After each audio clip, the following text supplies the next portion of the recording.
Welcome, everyone. Good evening, good afternoon, good morning, wherever you are. It is the 8th of June. We are almost approaching summer here in the United States of America. Hope everyone is doing well.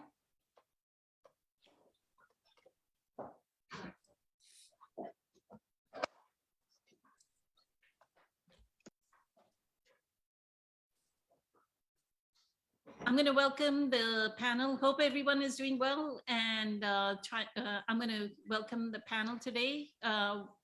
Today we have April back. Good evening, April, who is our psychic, and as well as she's a spiritual healer, and as well as lots of modalities of healing, right? Like Reiki, massage therapy, different types of healing. She leads quite a few of our workshops, and we go away from the workshops with all kinds of techniques. Every workshop is a learning lesson. So we are so eternally grateful to you, April, for teaching us new techniques. I love the breathing technique that Kelly and Kelly taught, and then followed by your session. It was amazing. So we also have Patricia today, who is part of our regular group meditators. Good evening, Patricia. And then Francesca is here as well, who has joined our regular group of group meditators and is on our panel quite often. And of course, our one and only Ken, very unique with his unique stories. So welcome, good evening.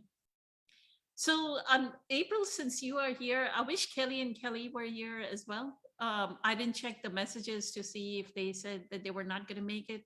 But I'll start off with a question that Summer had. Summer had a couple of questions, so I'll bring them up. One of them being, are we approaching like the 6th mass extinction? She says that and Eckhart also has talked about they've already been 5 mass extinctions. So she was asking, can the panel discuss, are we approaching a 6th mass extinction with all the things that are going on around in the world? So your thoughts. Thank you. Yeah, Samara tends to ask some bigger questions like that, and she does tend to have kind of a world focus when she asks questions. She'll ask a lot of questions about that are kind of like astrology in nature, or cosmos in nature. Ultimately, I don't know the answer, like definite, yes or no. But what I do know is that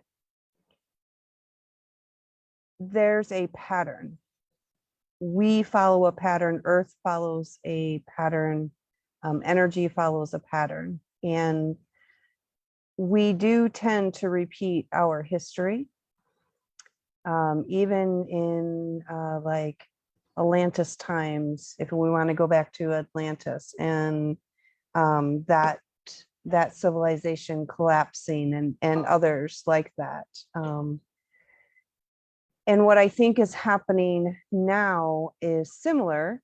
I don't know that I would call this an extinction. I do think that we need to change our ways.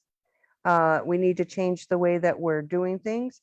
But what I actually think is happening now is we're in the time of Aquarius, and Aquarius is a time of expansion and of growth, and it is a time for cleaning up the systems that don't work, which I think is what's happening right now. Is all of these systems that had their place, because basically the way I looked at it is it helped us to get organized. It helped us to grow. It helped us to expand.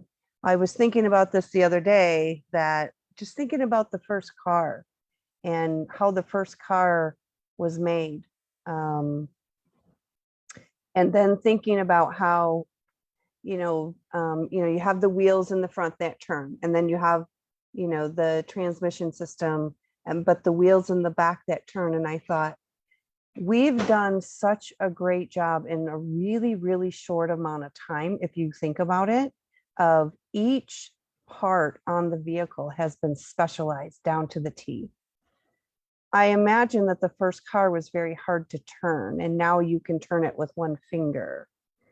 So I think we needed all of those systems in place to organize us, to move us forward, to build all the technologies. But in the meantime, there has been a lot of control mixed in. There's been a lot of loss of rights, loss of connection to Earth, connection to Mother Earth, to who we really are. So I think what's happening right now is we're cleaning that up. We can use all of our intelligence, we can use all of our technology, but now we're going to take that and integrate it with who we truly are. As far as extinction, honestly, from the teachers that I've listened to, at some point, even Eckhart says that we will go away. I do think at some point we will go away. However, I think it's a very long, like we have a really long time before that happens. It won't happen in our lifetime or our grandchildren's lifetime. But from what the cycles have shown, it does show that we will go away. So I wouldn't worry about it. But we do need to make some huge changes in how we do things and handle things and the resources we use and how we use them. We do need to become more conscious, more aware, and much more in tune with our true nature and getting back to being in touch with the earth while being intelligent at the same time. So You're always on point. Incredible. Thank you so much, April.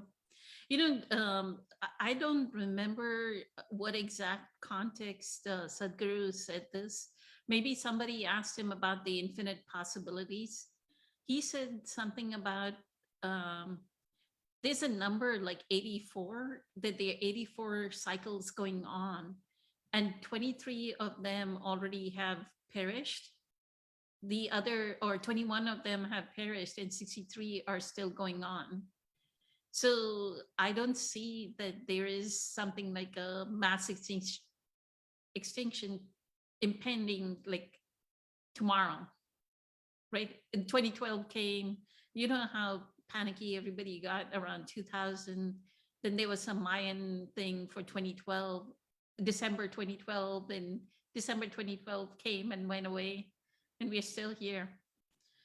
We have to trust the amount of compassion that all of you, how many members are here in this group, how many members follow Eckhart, how many members follow Oprah's teachings, and all the other spiritual teachers, right?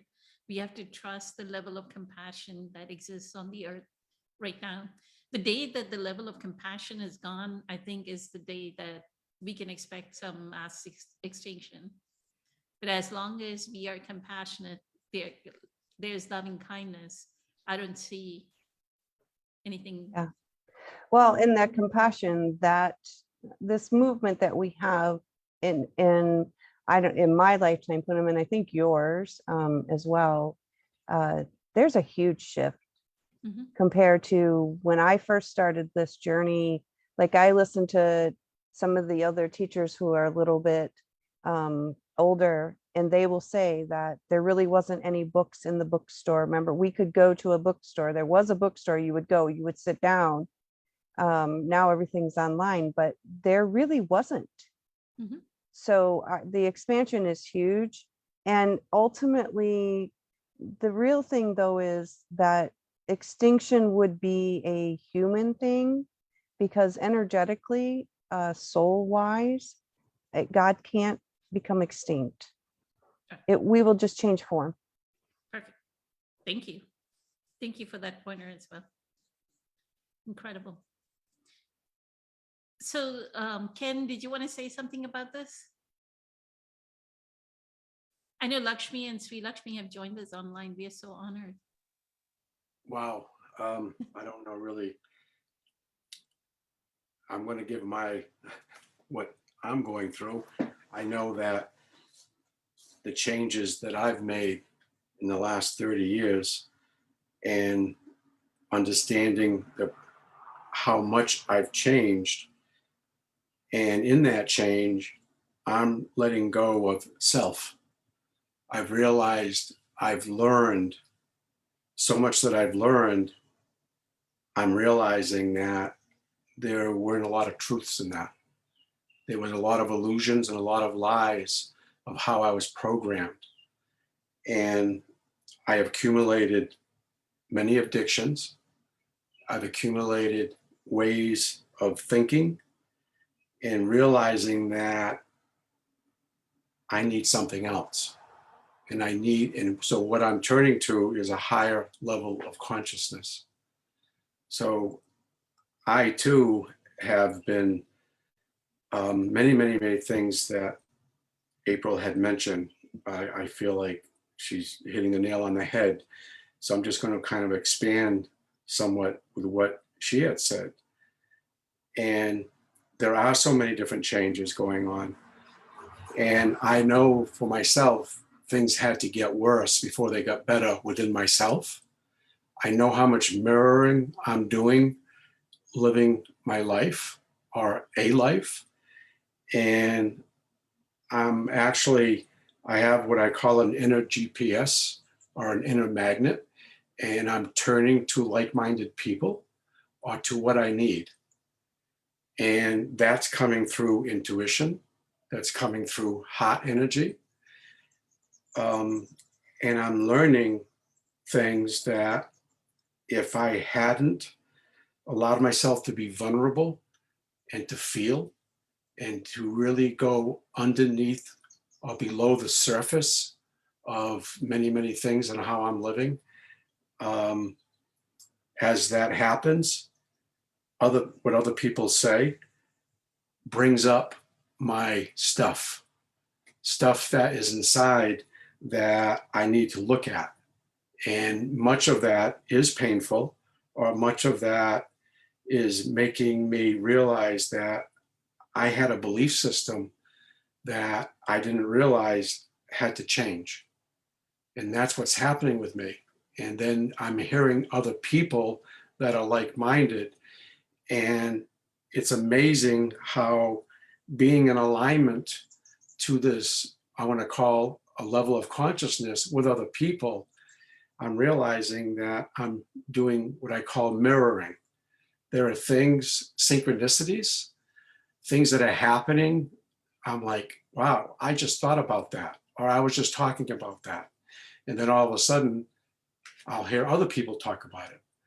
So there's expansion. I'm realizing that I can't make this stuff up. And that there is a higher level of consciousness.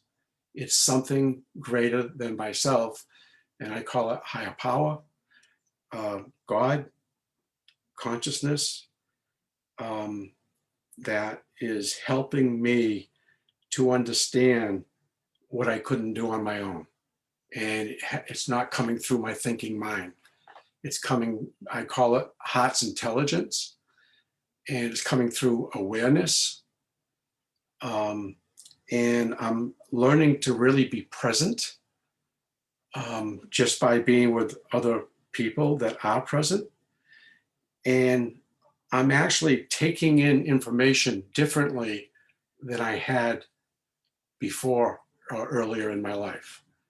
So, and I'm realizing too, as I understand something, and sometimes I understand something really well, and I'm realizing and what I'm being confronted with, other people can't relate to what I'm talking about. And I used to think like, well, you got to listen to me. And I realized that my ego or my defense, I'd be judging others or criticizing others. And I'm just learning this lesson with compassion and realizing that where I used to be, I'm starting to see that self in me. But as I grow in a level of consciousness and to be with other like-minded people, and I'm really pushing myself with this uncomfortability that I'm feeling at times. And that I call it my shadow work. I'm realizing more and more that I have to push through sometimes what I don't want to see. And that's part of my denial. That's part of me not wanting to see certain things. And I've been through so many different things that I'm realizing that if I hadn't surrendered, and that's given me a deep understanding of what surrender is. It's surrendering my will to a higher consciousness. So anyway, I'm kind of repeating some things, but I'm just so happy to be with others where I used to be afraid, but I'm breaking through many, many fears. And that will continue to happen as long as I commit myself to learning, to growing, and to understand that there's always new things coming up, and there's always another mountain to climb, and there's always going to be a low. And I'm starting to accept that, really accept it, rather than be fearful or afraid or scared. Because I used to be one where I would abandon things. I would leave things because I was afraid. And I'm realizing if I want to, I have to really embrace those different areas of my life to actually work through them rather than run away or hide. And being with other people that talk about it is really helping me to confront a lot of those areas. So thank you very, very much. Beautiful. Thank you, Ken. So you're saying that you can see your own evolution through the months that you've been doing your spiritual, or years that you've been doing your spiritual practice. So Absolutely. Absolutely. there is hope. There is hope. Yes. And I used to see it in other people, but that's where my judgment or criticisms are. And now, if I do that, that's my stuff. That's my denial. That's me suppressing what I don't want to see. So I'm realizing, and that's the mirror. Perfect. So it's amazing. It's amazing how the turnaround is happening. So looking at the world, now I'm getting goosebumps. Looking at the world the way it is, I really feel we have to surrender. We got to let go. We got to get closer. We got to have better communication, and realizing that there's so much going on that people don't understand. So, and so I've chosen to be in different groups. And that's my way of being in service. That's my way of helping others, is just to tell my truth or allow myself to be vulnerable so other people it can help people bring up their stuff. So Thank you. thank you. April, I wanted to go back to you with that question that Costa has asked online. And the question is, what do you mean by staying in the now? Is it a normal presence, or is it it requires some kind of effort?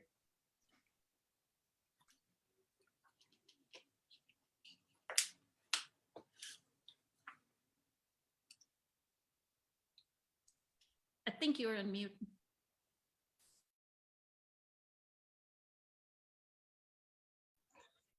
Okay, sorry. I think the battery on my mouse is dying because it didn't want to bring my cursor up. So in the beginning, being in the now does take effort. It does take work. Most people, and this is something that I still see pretty much across the board daily, is that people are not in the now. They are either in the future or they are in the past. And they don't even know that they're in the future or they're in the past. They feel like they have to think about what's going to happen because they have to prepare, but they don't realize that's them living their life in the present or in the future, that they're not here and now. They don't even realize it. And then there's many people that live their life in the past, thinking about all the things that have happened to them, and then trying to prevent those from happening again in the future. So they're still not in the now. And again, they're not aware of that because they are in protection mode. They're trying to protect and prevent any pain, any hurt. The thing is, though, is that I think that, there's a couple sayings or phrases that I have, but this is one that definitely brings up, like, if I could yell this to the world, your defense mechanisms don't actually defend you. They do not actually help you. And if I could just scream that to where everybody heard it and got it, you think that they're helping you, but they are not. They do not help you. When you decide you're never going to love again, because you're not ever going to get hurt again, you still get hurt. You get hurt on a daily basis, right? So it is a defense mechanism because we don't want to get hurt. We don't want to be hurt. We're trying to prevent it. And we also have a really hard time dealing with emotions. Once you figure out that being in the future doesn't serve you, you can't actually deal with tomorrow until tomorrow. You can prepare, like, I'm going to go to the beach. I should take some sunblock. Okay, that's preparing. That is thinking ahead a little bit, but you can't actually deal with all of life's problems and all your issues and your kids' issues and your dog's issues until they surface, until they're in front of you in the now. That's when you get to deal with them. The past, you can relive it, you can go over it, but you can't change it. And when you figure those two things out and you say, okay, what I can do is I can be right here, right now. And the more you practice that on a daily basis, then it does become effortless to be in the now. Okay, so the now is right here. It's this very moment. What can I do in this moment? And sometimes, and Eckhart has said this, I can do nothing but accept that this is this very moment. So again, when you do start to practice this, it becomes effortless. It is no longer work. It becomes a way of being, a way of living. Beautiful. Thank you so much, April. And Ashok and Christina and Mike have joined us, as well as Waylon. So looking forward to hearing their input as well.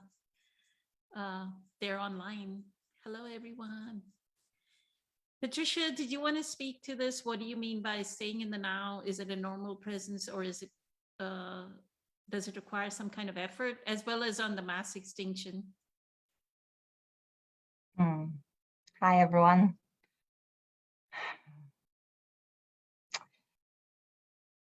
I think that, as Eckhart says, it takes suffering until it doesn't take suffering. And really being in the now, it's the simplest thing. It really does. But like April said, it requires practice because we don't even know that we're not in the present moment. So that part, we got to takes discipline, get little training of having all the techniques to keep bringing yourself back to that awareness when you see the thoughts going, but you're not identifying yourself with them. So it really, I would say it takes no effort versus actually taking an effort to going after those thoughts and identifying, trying to control everything and program everything and get prepared and defend yourself. That's efforting every experience versus just letting go and watching it unfold. But for that, you need awareness. So since we are energetically, when we're suffering, we're so low, we're vibrating so low, we almost I think, have no control over if we are being in the now or not, because our energy is just what is being glued to the low vibration. So I think what takes effort is like bringing yourself to the higher vibration through meditating, through breathing, through mantras. But once you on that higher level, then it's just a normal, normal presence. So it's putting yourself up there to that higher vibration. Then yes, that may be effort, but once you're there, you just let life happen, and you becoming life, and you just enjoying everything, and comes very easy, but in a good way. You know, it's just you're experiencing still everything, but it doesn't, yes, takes the effort. And as far as the first question about the 6 mass distinction, I was thinking about it.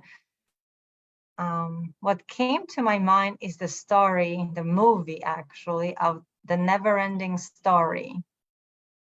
It was movie, I think, from the 80s, when the people stopped believing in stuff, or kids stopped believing, and the whole fairy tale world was disappearing, like nothingness was eating the entire world. And there was this one kid that was trying to save the world by imagining and believing. And that's almost what came to my mind, that as long as there's one of us that has love and compassion and awareness, you know, mass extinction will not happen, because one of us is all of us.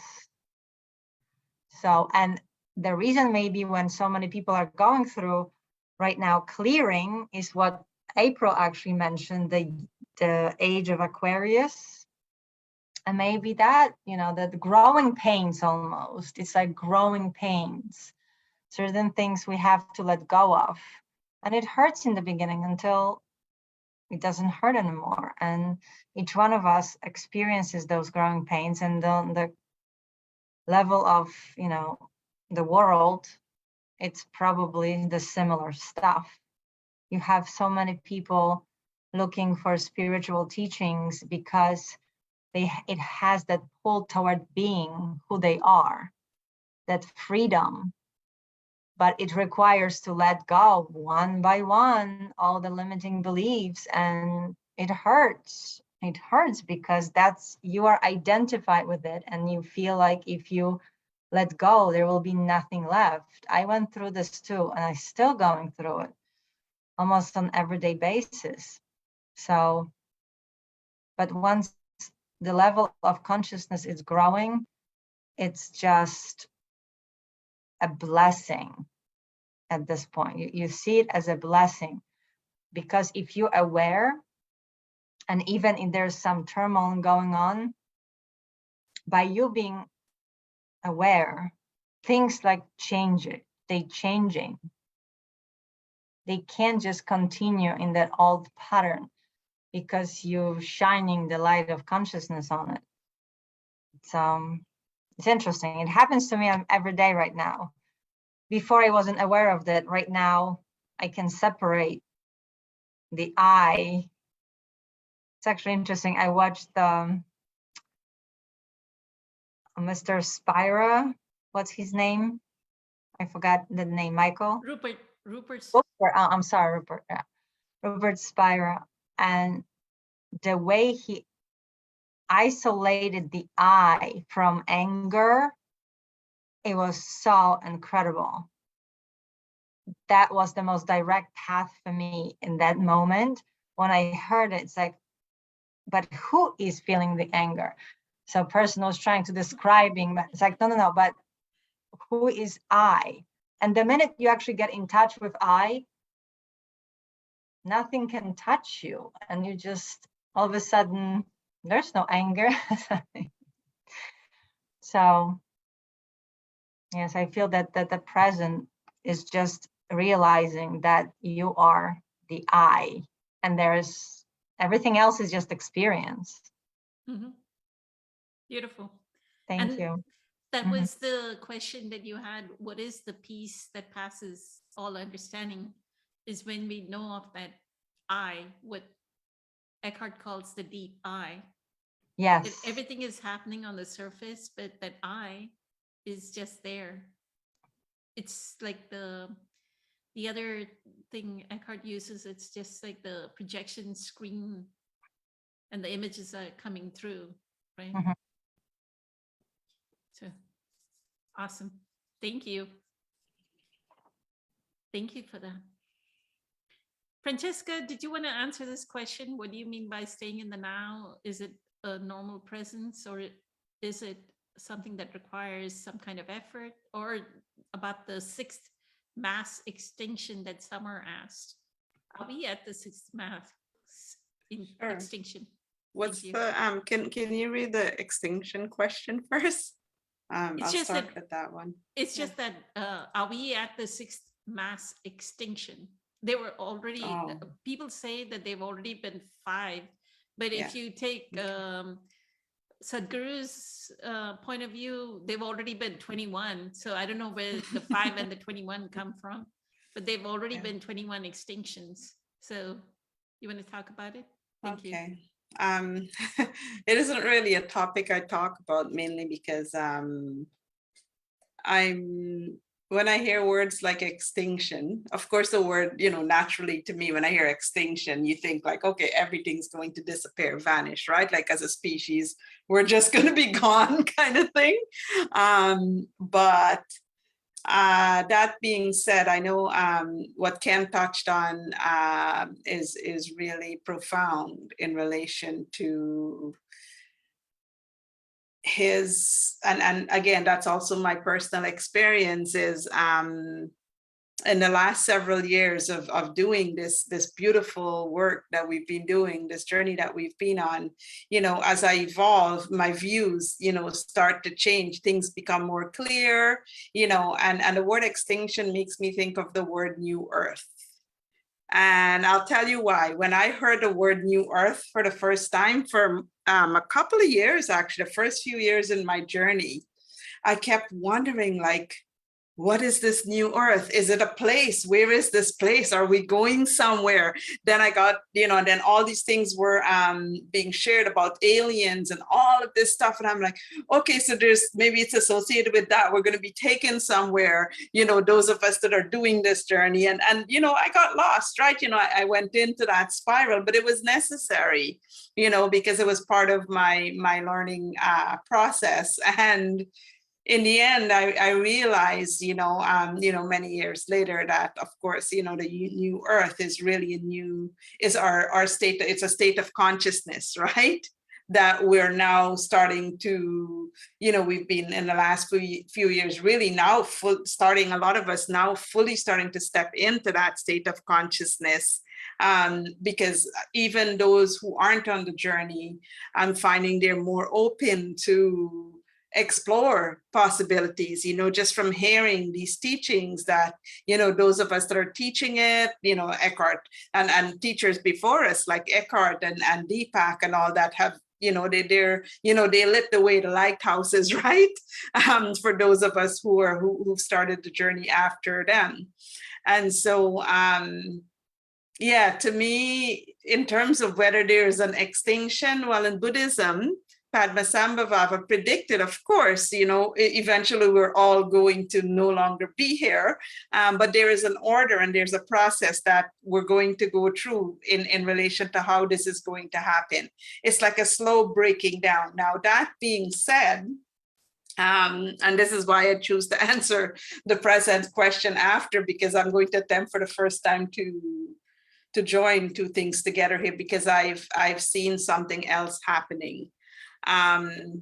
Yes, we know, those of us doing this work and deep in this work, we're aware of that, as we evolve, that which no longer serves us starts to die, right? It must die. It's part of the process. Now, depending on how you're evolving or how you're doing the journey itself will actually determine whether you experience a full physical death and you're no longer here in this physical body, or whether maybe, like, let's say Anita Murjani as a great example, you know, you experience death, but you're renewed in a different way, right?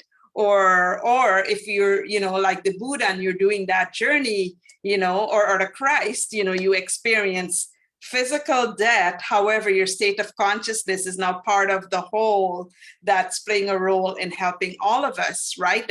So we can experience, every single one of us have the ability to experience the Christ consciousness, for example, right? We have the ability to tap into that stream of consciousness and extract that wisdom and learn so that we can evolve ourselves and you know, become whole. Whole is the word I choose to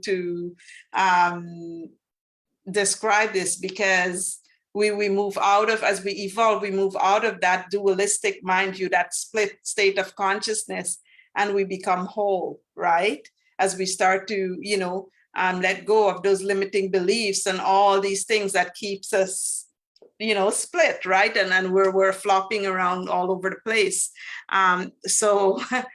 Wow, you know, that's a loaded question, the extinction question, because yes, of course, eventually, you know, it will happen. But that being said, there is a renewal that's also taking place, right?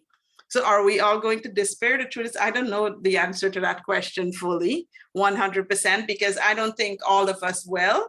You know, those of us that are doing this journey, people like Eckhart and so forth, you know, they've and even before Eckhart, and you know, there's a lot of the divine beings who have been on this journey. They've been laying this foundation, where they've been doing this work, even when it becomes excruciating, you know, and we go, you know, I've done this a lot, you know, it's like, F it, I give up, you know, and then, you know, the universe does something really, really amazing. And I have like the best day of my life. It's like, darn, you know, there is no going back, right? Because it's like, yes, I'm on the journey and I'm back to, it's like I didn't even experience those moments of giving up. It's beautiful, right? And so what I'm seeing is happening right now. And I think, you know, let's say extinction is, if it's supposed to happen, say tomorrow, just randomly throwing out a scenario out there. What I've been seeing is what I've witnessed happening is we are currently moving through a huge paradigm shift in relation to consciousness. So we are, and it's happening very, very rapidly, actually. We're going from, you know, everybody went from like not even wanting to talk about limiting beliefs or even, Lord knows, mentioning the word and you know, to we're really like going in there now, whether we're doing it in, you know, in accordingly or whatever, it doesn't really matter. The fact is, we're all talking about it. We're all talking about things that we've never spoken of before. So we're definitely rapidly moving through a huge, huge shift in consciousness, and we're embracing more of that those divine aspects of ourselves, right?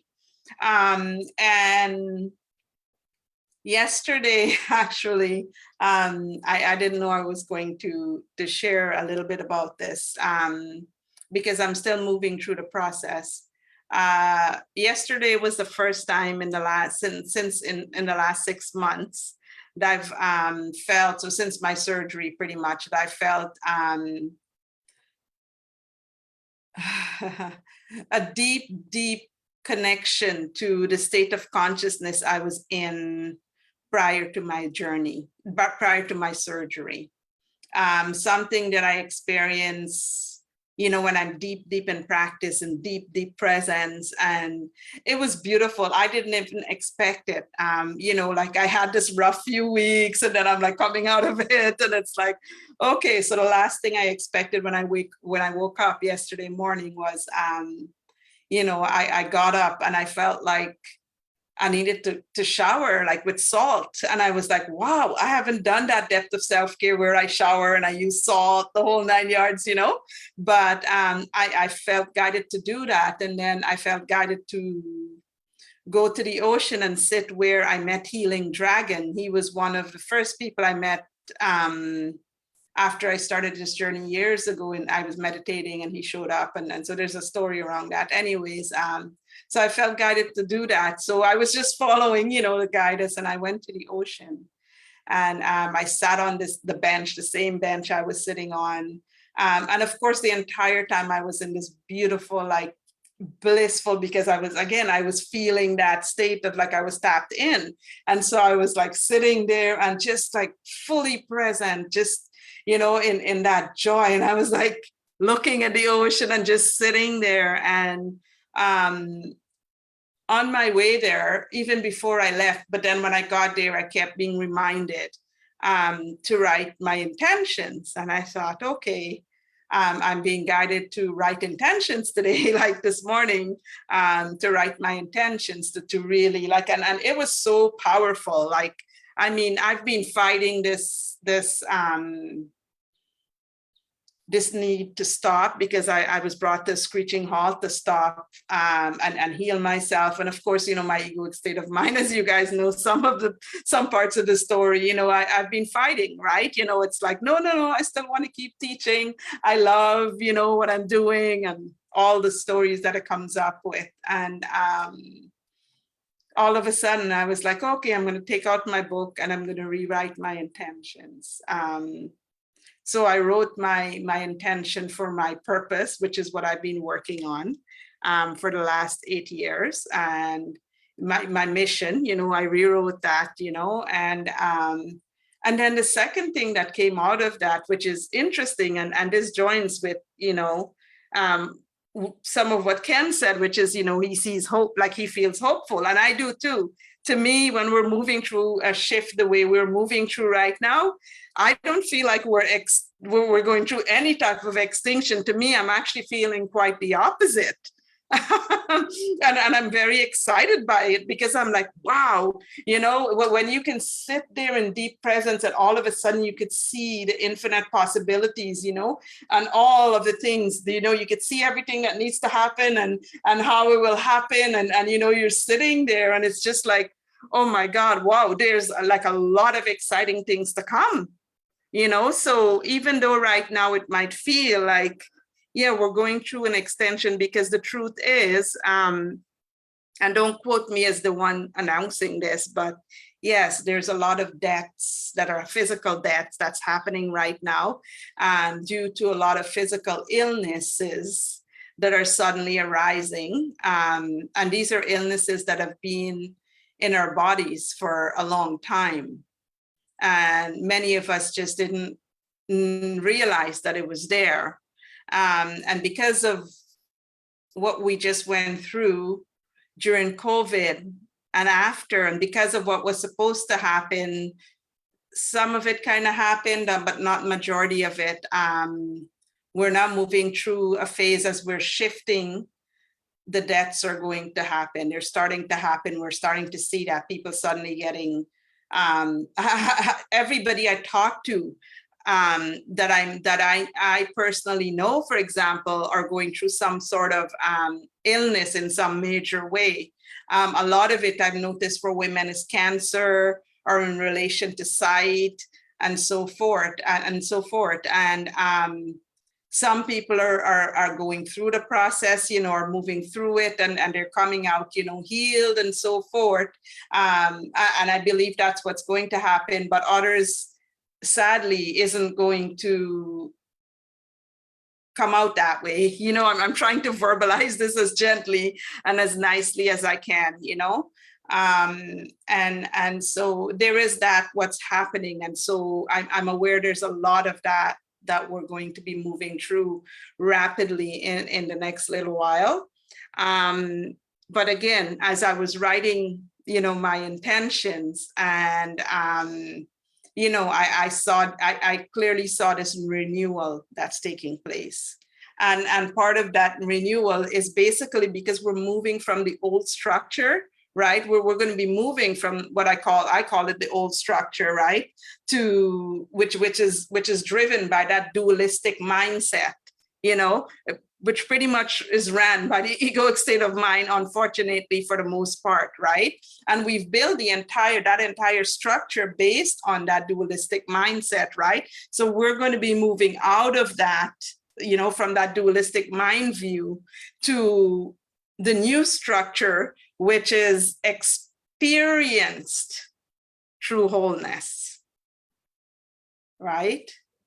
And again, I know that's like a huge, like we're going from here to here. Of course, in doing that, I always experience when I myself move through a big shift, I always feel like, an hourglass, like I'm being flipped, my head is being flipped, or my body is being flipped, or like, it's like being upside down, or I experience my old views and then I experience the new ones, and it's like, oh my God, it's like I was upside down, So it can feel like, I guess to some of us, like extinction. Yes, extinction will eventually happen, maybe, as per 100% even in Padmasambhava's prediction. He didn't predict it as 100%. There's a few that's going to be here still, right? And that's and that's part of evolution. Now, that being said, I giggle about this. I Sorry. have a question. Sure. What you're saying is like, why do we even worry about that? It's like, why seriously, right? It's just, is that ego question, or? That's an excellent question. It's not an ego question. And you're literally, I was about to share something along that line. So, and that it comes down to the very essence of what you're saying. To be really honest, we shouldn't even worry about it, because here's the thing. Just like everything, we get to choose, right? So by being present, right, we get to tune in to our own state of consciousness, right? And our own states of consciousness, depending on where we're at in the journey in any given moment of time, can be anything from, either we're in a state of pure awareness. That doesn't mean we're 100% present. And I learned that literally recently, actually, because even though I've been in a state of pure awareness for many years, I went through what felt like the dark night of the soul, trying to become again fully like that real presence that Eckhart Tolle talks about, right? And so, Patricia, we know we shouldn't worry about, because here's the thing, when we're worrying, that's an egoic state of mind, because it's feeling that discomfort, it's feeling uncomfortable, it's not feeling, and so worry itself is a pain body, it's a pain body arising, right? So we shouldn't be worrying about any of these things. We should be focused on presence and being, doing our own work. That's the key here. The key is for every single human on the planet to do their own work, like Eckhart did, Oprah did, Deepak Chopra did, Sadhguru did, all these beautiful, I'm doing it, you guys are doing it, we're all doing our own work. And that's the key. Because if we're going to start, worrying about that which is outside of ourselves, that we have no control over. Well, in a way so I shouldn't say we have no control over it, because it's all of our energies that collectively feed that whole, right? At different levels, different frequencies, right? But I don't want to get deep, because I could go on and on now, because, I'll get carried away. So yeah, the key is, rather than worrying or just focus on your own self, on the work that you're doing, how you're showing up, and whatever it is that you're doing, whether you want to be a creator and you're creating, one of the new structures, or a bridge for the, for the old structure to evolve and go in, and adapt the changes that needs to be adapted, because there's a lot of work that needs to be done there in that regards, to bring it up to par with the new structure. Whatever role you're playing in this evolution of consciousness, that's what the focus should be, right? And being present with that intention, with that focus, with that which you're creating, because you play a much bigger role than you realize, right? I'm in a lot of groups, but the last several months I've been deleting a lot of groups that I'm on and leaving, because I realized that's a piece of my energy that's there. Another piece of my energy is like over there. And the truth is, I don't really participate in a lot of groups. And even during COVID, you know, there was all these new groups around, you know, oh my goodness, some very, very passionate subjects that came up. Yes, because things are out of alignment. You know, what the government and so forth is doing is out of alignment, you know, but we've always known that. Like people like, you know, like us and like Eckhart and so forth, like we've always known that, right? It's just now becoming, people that aren't on the journey are now just becoming conscious of those things. And so, of course, the natural, you know, if you're not on the journey, the natural thing to happen is the ego will, you know, will become ignited, the pain body. And then we make a group and we think we could fight, you know, but I always say we're fighting the wrong way. And the funny thing about Extension, I say it's funny, and it's maybe it's just my sense of humor, bad sense of humor, whatever, it doesn't matter. The funny thing about Extinction is, we're the ones that are doing it to ourselves. We're killing ourselves, literally. We have been suffering the wrong way because of our mind's interpretation of what we think is happening versus what's actually really happening, right? So when it comes to the topic of extinction, I giggle because yes, so it may or may not happen in its entirety. And if it does, then so be it. Because if that's what it takes for us to wake up and be whole, become whole, then that's part of the process that needs to happen, right? Being at peace with that, and just keep doing what you're doing, you know, do the best that you can to contribute to, you can contribute to the old structure, you know, to keep it alive because it's fighting for its own life right now, you know, in many ways, in various parts. Or you could, I think I recently shared that the portal is wide open. You could enter this magnificent journey of infinite possibilities, what I call it, because, you know, it's not like there's people out there, anybody out there that's going to stop you or that can stop you when you're on this path, when it comes to accomplishing or fulfilling your life's purpose, right? That's between you and creator, God, source, consciousness, whatever we want to call it, right? When you become, yeah, yes, that's correct. Yep, you're right. Thank you so much. You're welcome. So presence is, you know, for me, I experience it as a state of consciousness. Without April, I think, mentioned the mind being trapped in the psychological past and psychological time of past and future, right? But we become fully present. And when we're fully present with what is, which for me, I'm going to be 100% honest. I don't know if I'm fully present with what is today. I mean, I am right now, yes, because we're doing this live. But a part of me is still with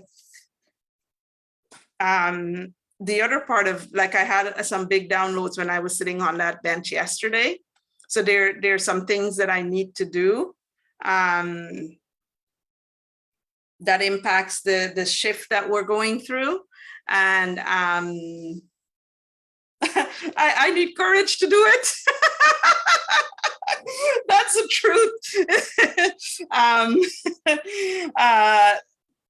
Yeah, I need the courage to do it. And I need to, I guess, figure out how I'm going to execute those.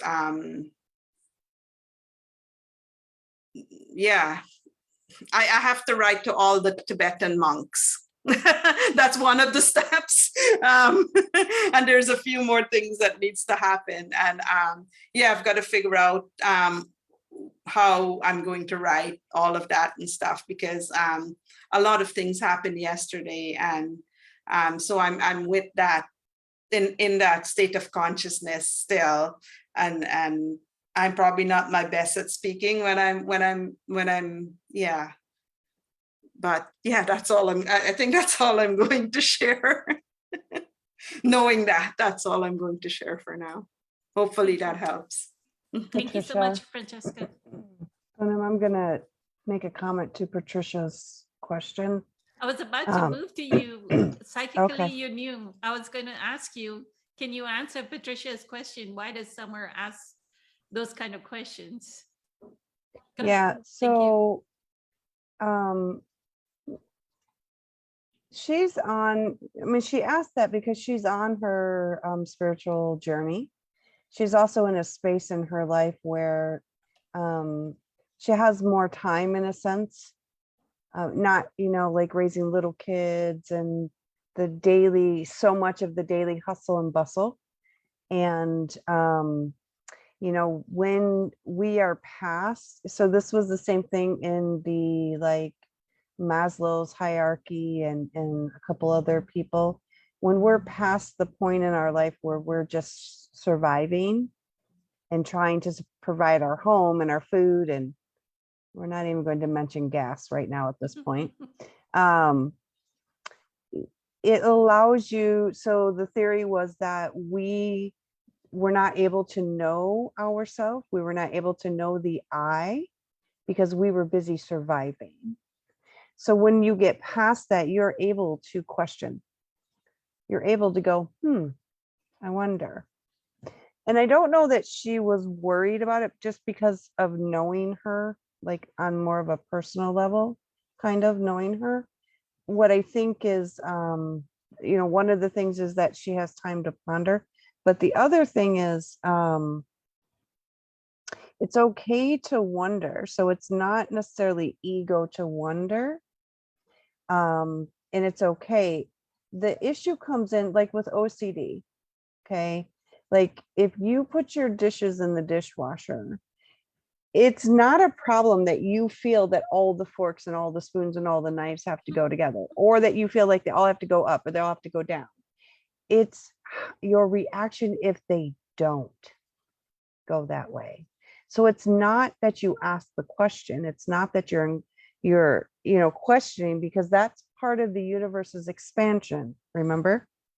That's part of the soul expanding. It has to question, it has to wonder. It seeks questions, it seeks answers.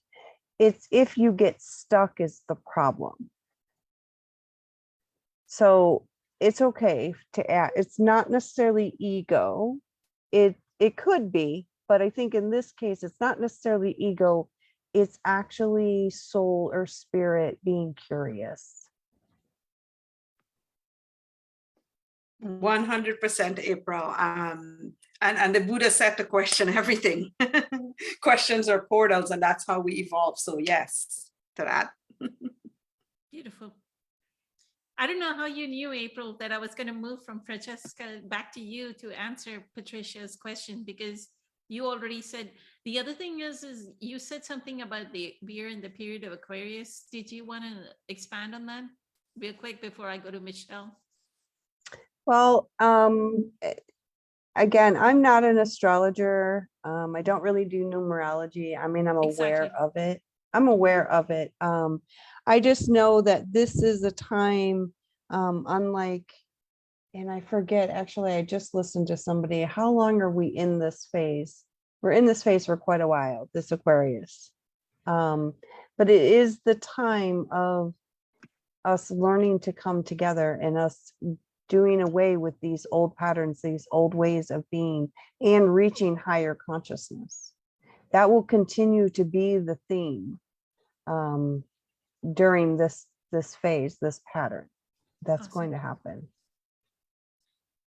And I think we discussed this in some other Facebook Live Q&A. I was just repeating what the Sadhguru says. Sadhguru said that our sun is actually going around in an elliptical orbit around another mega sun. And when our sun is closest to its parent sun is when when the Earth's axis becomes 90 degrees. It becomes straight, like right now it's tilted, right? It becomes 90 degrees and there is, what do you call it? The Garden of Eden, spring everywhere. It's beautiful everywhere, right? It's going to be spring all throughout the Earth. So right now we are on the upward trajectory of our sun going towards the mega sun. So we are actually improving. Even he said that. We finished the I am cycle. so ready. I'm so ready. We finished the cycle of going down, and now Yeah. we were at the bottom, and now we are going towards the upward trajectory, going towards the mega sun. So we are going to Yeah. have the golden age soon. I mean, not in our lifetimes, or not in the next future lifetimes, but Yeah. we are going towards that. Greg Braden is another teacher that talks about that. And I just listened to a talk that he did a long time ago. I just listened to that the other day, Poonam. So here we are talking about this. Somebody Synchronicity. was talking about the earth tilting and whether we were going to be extinct and all of that. And he basically said what you just said and summed it up. So Greg Braden is another one that I really enjoy. He's very thorough, he's very honest, and he does have those.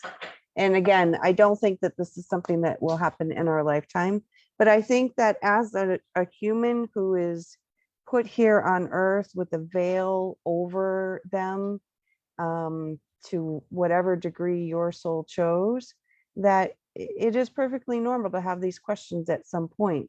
It goes along the lines of the same question of what the heck am I doing here? And what's the point of it all? And those can be egoic questions, but I do think they're normal part of, in order to really figure out what your purpose is and to figure out that you are the soul, that you are the I, you have to ask a question first. You have to wonder first, or you just live your life. And some people come here, you just live like this normal person, like I'm just gonna go to my job and then do and okay, time to, so I think it's all part of the process. And Yeah, with- I meant, you're right. I just, the reason why I ask why should we, like, most might be asking, but also worrying. And then I was looking in myself in comparison, like I don't have that question. So is it, but you just answered that each human has a different role here. So because I don't have that question, yeah, my ego was actually probably saying, oh, am I better or am I worse that I don't have a question? What's wrong with me that I don't worry about the world being extinct? Or on the other hand, it's like, oh, I'm so enlightened, I don't have to worry about this. So that's, yeah, Samar is actually pushing herself, like, because she'll ask me some questions on the side, and she's actually really pushing her consciousness. She's really trying to push it and to expand. So she would come up with these bigger questions, like these kind of like cosmic type ones. I don't think it's ego, and I think it's okay that you don't have that question, but perhaps you have a different one. I actually personally love her questions. I love pushing and stretching in that regards. I love big questions, So yeah, I'm glad she asked, because I've asked that question before in the past and all kinds of questions. And yeah, it's exciting. It's part of the learning process too, right? For myself, I know I feel stimulated when I'm learning new things or I'm coming into new wisdom. It gives me that high, that boost of something that I feel that I wouldn't have felt otherwise. Thank you so much, April and Francesca and Patricia. So Michelle, do you want to answer this question? What do you mean by staying in the now? Is it a normal presence, or does it require some kind of effort? That's the second question. The first question was from Summer, which is there a sixth mass extinction? I think she's just being curious because she watches a lot of the, thankfully she doesn't watch all the drama and everything. She's watching something on Netflix or, you know, those different kind of shows. And then that question comes, right? Honestly, I don't have anything to add. I think it's all been said. So, but thank you for. Do you want to answer the, what do you mean by staying in the now? Is it normal presence or does it require some kind of effort? What is your experience of presence? I think for me,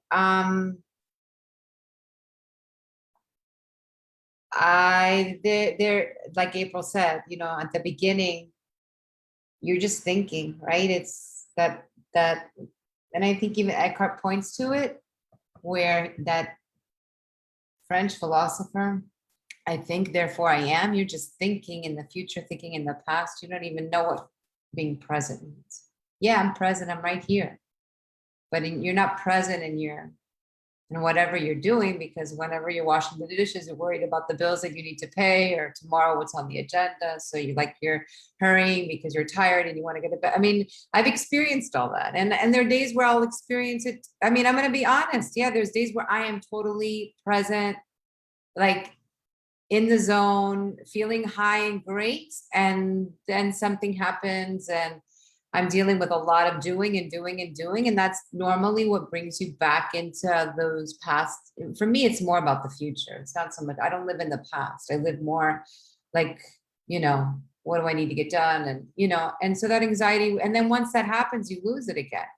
But that's okay. Like, it's like meditation, right? And that's what meditation is for, right? So that you anchored yourself in the present, and you become acquainted with that deep I. And oh yes, this is what it is. And you keep reminding yourself this is what it is, because the conditioning has been layered on for millennia. And you know, it's embedded in our cells that when we come to this earth and then we're conditioned by our whole societies, it's a lot to get to really unpack. So, and I think I always say this, we have to offer ourselves so much self-compassion. I mean, because most of us, we are going to vary, and we have to be truthful and honest with ourselves. And we're on this journey, right? Towards this utopia, because that's what it is, because what it offers at the end of the day is freedom and lightness and joy, and everybody wants that. But the human experience is very challenging. And so there's going to be moments where you're definitely lighter, and there's other days that are going to be the dark nights of this, you know, moments where you're going to have the dark night of the soul, you know, until you loosen the attachment, right? So, and the ultimate attachment is to your life, or to your loved one's life, you know, like whenever I separate and from, you know, my spouse, and then I'm left with caring for someone, it's like, okay, once this happens for real, this is my reality. And I see the worry, and I see the anxiety, and I'm further away from presence. And then he does something that brings me like, and then I'm right back in it. So for me, does it require effort? I would say it varies. Sometimes it's very easy to stay there. And then life brings you, and it's a spiral staircase, right? So you're uncovering something new. But that's my honest experience. You know, I don't live in an ashram. I guess in an ashram, it'll be much easier because you're not dealing with the day-to-day stuff, right? There's nothing challenging you in an ashram. But when you're living in the real world with real situations, it is always the how you confront any situation, right? Are you doing it with resistance? Or are you doing it with surrender and acceptance? Every single time. And that's going to tell you where you're at. And I would love to tell you that I surrender and accept every single time, but that would be saying a lot. But I see that I'm resisting. I see. So it's the pull isn't there. It's not there as much. But when you are walking a journey where you have illness in your life all the time, or disability in your life all the time, and you're a caretaker, there are real demands there. Real demands there. That on a daily, moment to moment basis, that can pull you. And it's and it's not talking about your next door neighbor, right? So a loved one, someone that you're connected with at a very deep level. It's testing you all the time. Testing you all the time. I don't suffer as much because I know they'll gain. I know how it all unfolds, but it's still there. It's still there. And I keep working on it. And I'm hopeful that I will, continue to grow and be on the path and on this journey and get to a better place every day, So. Beautiful. Thank you so much, Michelle, for that. You're welcome. That it's like a pendulum. Sometimes you are towards it and then you may slide back, but you can swing back, right? So thank you. Yeah, always this too shall pass, right? Yeah. I know there are a few more questions on the online, but I want Ken to have the chance to speak to the second question because you just talked about the extinction part, Ken. But you did not answer this question. What do you mean by staying in the now? Which we were discussing. Yes. I just love what Michelle said. So much what she said I can relate to, and it's almost like putting it in very similar words about being challenged, about being in presence. I know for myself, I'm constantly being challenged, and it is moment to moment, depending on how I'm feeling, depending on what energy I'm surrounded by or what people I'm with, realizing we all have energy, and really starting to understand the presence that I need to be in. And I'm learning more and more to give myself more nurturing, loving time. It's almost like if I plug in my cell phone to charge up, and so in a sense, I need to plug in. I need to eat correctly. I need to sleep. I need to be around like-minded people. So I need to put myself, it's almost like maintenance. Like if you have a house, you have a car, everything, if you buy it new, well, eventually it's going to break down or things have to be maintained. So I'm starting to have a much greater understanding of acceptance, and realizing that lots of times acceptance may not feel right. It may not feel good. And that's part of the challenge. And so it isn't always about feeling good, but it's being present and having that inner being, having this understanding.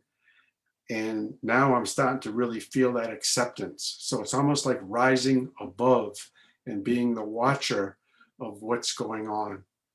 And if I'm all wound up and if I'm getting triggered, then I'm going to go into unconsciousness or a fear mode. And so I'm learning to do that so much better, just like Michelle was saying. I'm not anywhere near as bad as I used to be. And when I'm in it, I actually say thank you. Because when I say thank you, there's a part of me that's going to start surrendering.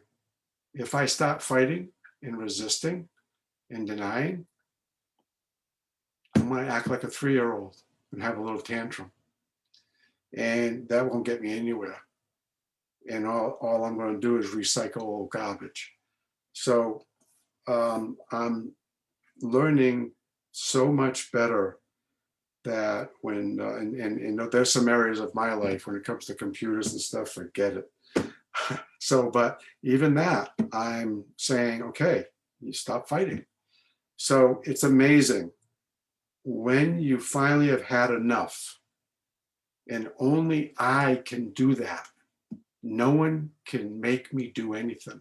And you could tell me something 10,000 times. If I'm not ready, I'm not going to get it. I have to get to that point and make the shift. And I'm actually with people now that when I am hearing things, I can smile and I can go, okay, this isn't happening to hurt me. This is really happening to help me. So calm down. So I'm starting to see those different energy fields, or those different parts of me where I was often running or I wasn't ready. And I'm getting more and more at the point where I don't want to keep doing this. So it's just helping me to have this understanding of being what presence is. And it really is, it's being in the now and really embracing that. And I'm also understanding about loving myself. This is actually the first time in my life where I'm not looking for a relationship. I'm realizing the relationship I should have been looking for was me. And so I've gotten to the point where I can't believe how much stronger I'm getting and how much I'm learning and growing by being in that relationship with myself. Because that dependence is a form of fear. And they were going to be actually attachments that I would never work through if I was still looking for a relationship. I would just go back to what was familiar. And that same understanding can work with anything. So I'm really becoming more and more thankful in realizing that a lot of this work is an inside job. I don't get the answers outside of me. I get them inside of me through surrendering. And there's a distinct feeling that occurs with that surrendering energy. And there are different things that I will understand as I go deeper into the work that I'm understanding. And when people are ready, like a magnet, they will find you. I'm not doing that. That's where the higher power comes in. That's not my job. So I'm learning my job is to be as loving, kind, understanding, forgiving, doing whatever it is, but realizing and then feeling in the present moment whatever's going on. And that's helping me to have a much deeper understanding of what presence power really, really is. So thank you. Beautiful. Thank you so much, Ken. Thank you. Since both you and Michelle brought up the dark night of the soul, and you brought up the agitation for technology or agitation towards things, right? Or uncomfortable feeling towards things. I'll go back to what Patricia was talking to Francesca about right before we started the Facebook Live Q&A. So one of the things, because we have gone through trauma, and I don't think there is a single human being that has not gone through trauma in our group or most across the planet. One of the concepts that medical medium trains us is that our phrenic nerve and our vagus nerve our adrenals are shot. Our phrenic nerve and vagus nerve do not work smoothly. So the anxiety actually exists. You don't even have to be triggered by a loved one, Michelle. The reactivity will exist just because the phrenic nerve and vagus nerve will not act. It'll already be inflamed, right? So it's not acting like in a smooth manner. So he does recommend ashwagandha. We've talked, I think I sent ashwagandha to Michelle as well. So he recommends ashwagandha as an adaptogen, B12, and he actually says take the B12 with the 5-MTHF, which is the methylation that actually puts the B12 into our body, because our body may not absorb the B12. B12 calms our nerves. It is so necessary, and all of us are short of I mean, we have, if we were to go to a doctor and ask, hey, can you check my B12, we will always have an imbalance of B12. So B12, he recommends that. And then along with that, it is lemon balm and licorice. I think those were the 4 series. What should be 5-MTHF? Let me put it in 5-MTHF.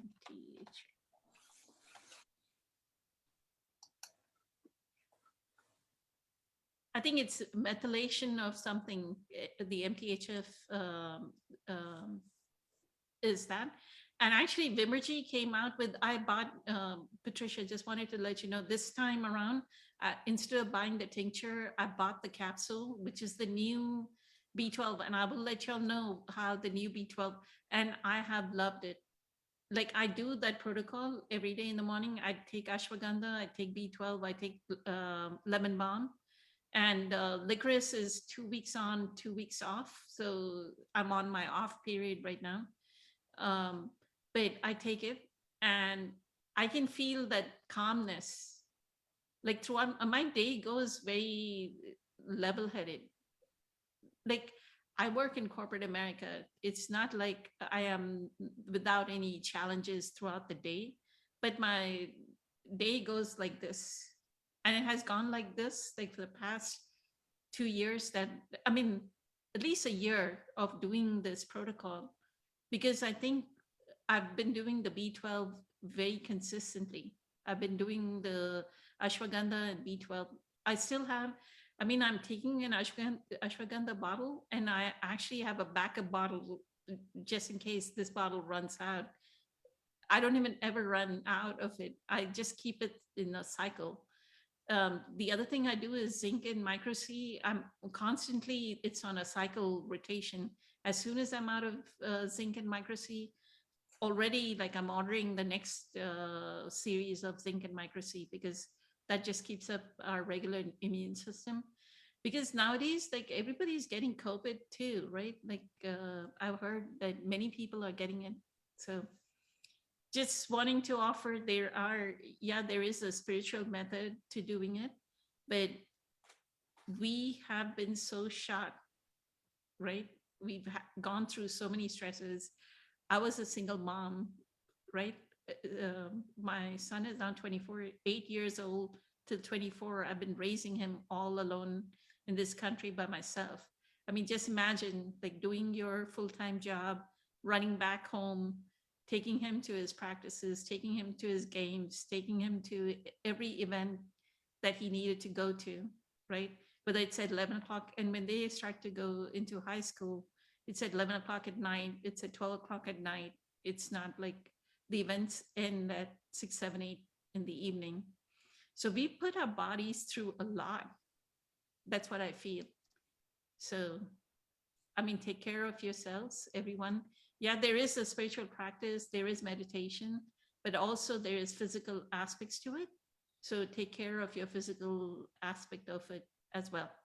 So with that, I think it's an hour and a half. I know we missed, I am so sorry. I think it's, let me see, it was Hugh and Karina actually asked questions. I'm going to take their questions and paste it, and we'll start the next Facebook Live Q&A with the questions that they have right now. We haven't been able to tackle them. Maybe I'll change the format. Instead of using the same question and everybody answer the same question, next time what I might do is, as soon as I see a question, we'll switch to that other question that's come up online. So that way we are answering the questions as they're being fed to us. So y'all have been incredibly amazing, and April has already left. And thank you, Lakshmi and Sri Lakshmi, for staying and providing us with the warmth and like the divine presence that we need to keep this this whole conversation going, right? Incredibly amazing. Many blessings to all of you. Thank Much you. love. Thank you. Eternally grateful. Thank you, Sri Thank you. Lakshmi. Thank you, Thank Lakshmi. Bye. Bye. Right.